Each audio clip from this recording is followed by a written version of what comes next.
Madam मी जनगणनासाठी आलोय.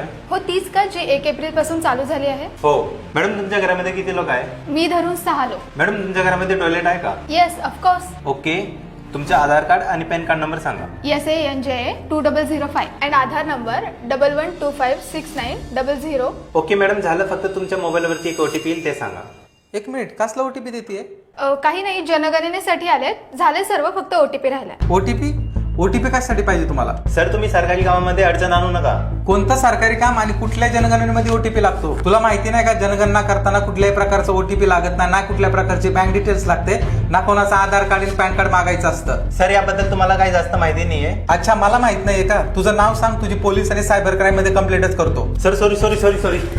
तुम्ही पण सेन्ससची आणि जनगणनेची ही माहिती लक्षात ठेवा आणि तुमच्याकडे कोणी जनगणनेसाठी आलं तर त्याला OTP शेअर करू नका, आधार कार्ड पॅन कार्ड देऊ नका, नाहीतर ही चूक तुमची असेल, सरकारची नाही. आणि हा व्हिडिओ जास्तीत जास्त नागरिकांपर्यंत शेअर करा. सतर्क राहा, स्कॅम पासून वाचा.